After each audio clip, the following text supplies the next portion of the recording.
Здравствуйте, с вами Анастасия на канале Еда на любой вкус. Когда пахнет в доме пирогом, то создается ощущение домашнего уюта и тепла. Да и гости всегда рады такому угощению. Приготовим с вами сегодня пирог в духовке с говядиной и картофелем. Сделаем его сочным и вкусным. Но обо всем по порядку. Давайте начнем. Рецепт теста для пирога прост и при этом легкий. На 250 мл теплого молока добавляем по чайной ложке сахара и соли. Размешаем. Все ингредиенты в граммах точных, а также в ложках и стаканах указаны под видео. Всыпаем немного муки и с ней 6 граммов дрожжей. Это быстродействующие, которые добавляют вместе с мукой. Если дрожжи обычные сухие, их следует растворить в жидкости, об этом пишут в инструкции. И их понадобится всего 5 грамм, но свежих в 3 раза больше. Размешали, и еще мука, поверх которой 50 граммов растопленного сливочного масла. Оно теплое, не кипяток. Тесто заметно стало гуще. Вымесим его до мягкой, однородной и нелипкой структуры. Постепенно подмешивая муку, всего же мне потребовалось 420 грамм. Ошибочно тесто сразу кажется еще очень липким. Но уже спустя минуту вымешивания оно абсолютно перестает приставать к рукам.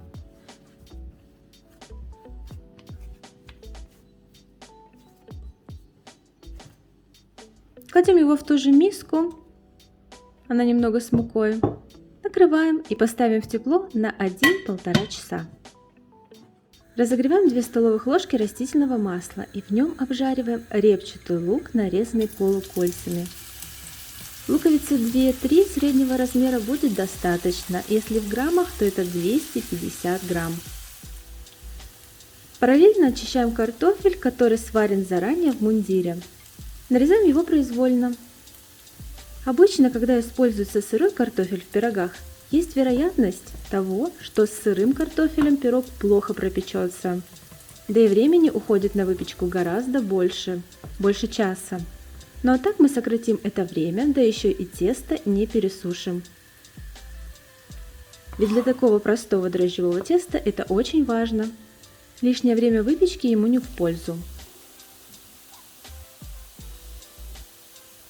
Лук обжаренный добавляем к картофелю.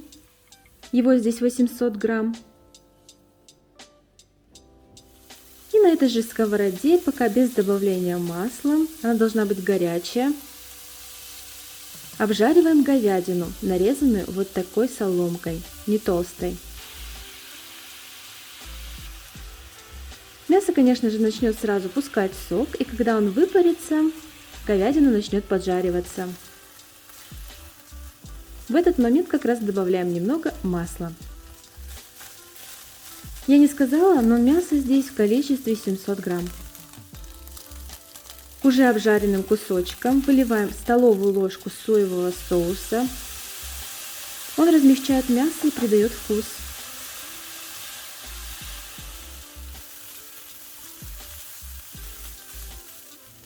Остается добавить мясо к картофелю вместе с луком. Поперчить и посолить по вкусу. Ну а сочности этой начинки мы добавим чуть позже, в процессе. Тесто увеличилось в 2 раза, поднялось, ушел 1 час 20, все зависит от тепла в комнате. Достаем его, делим на 2 части. Малую мы оставим для верха пирога, а большая будет низом. Слегка подсыпаем муку. Тонко раскатываем каждый кусочек до размера противня. Противень обычный стандартный 38 на 40. Если тесто раскатывается туго и стягивается, можно дать ему пару минут, чтобы оно отдохнуло, но обязательно прикрыть. Переносим большой пласт теста, тонко раскатанного, на подготовленный противень. И сразу же такой же толщины раскатываем второй маленький кусочек. Несмотря на толщину раскатки, тесто у нас увеличится в 2 раза, будет мягким и вкусным.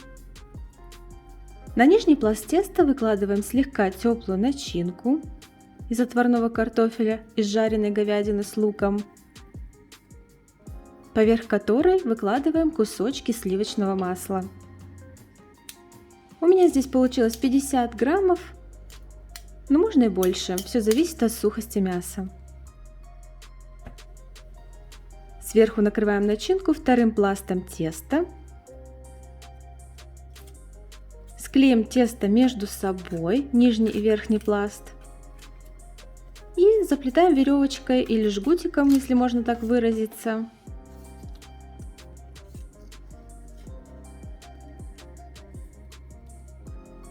Каждый раз у нас появляется уголок, который необходимо завернуть внутрь.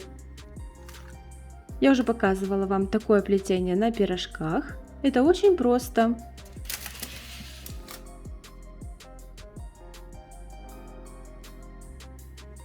И не забываем в самом центре пирога сделать отверстие. Оно нам понадобится чуть позже. Да и через него будет выходить лишний пар.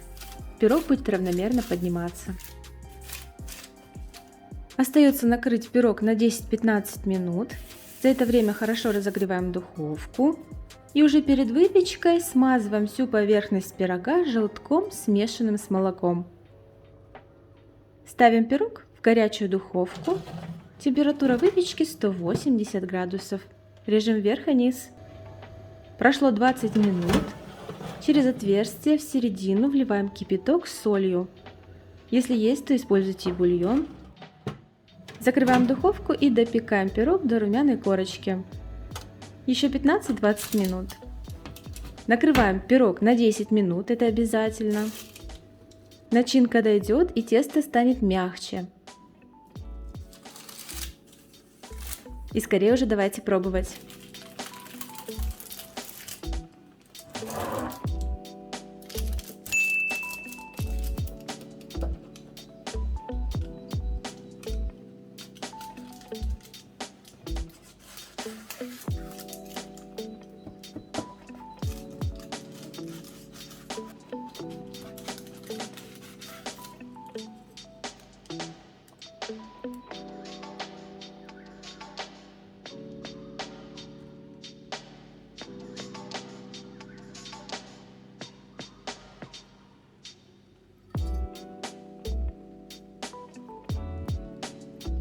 Думаю, что вам и так заметно, что тесто увеличилось, несмотря на то, что оно было очень тонко раскатано.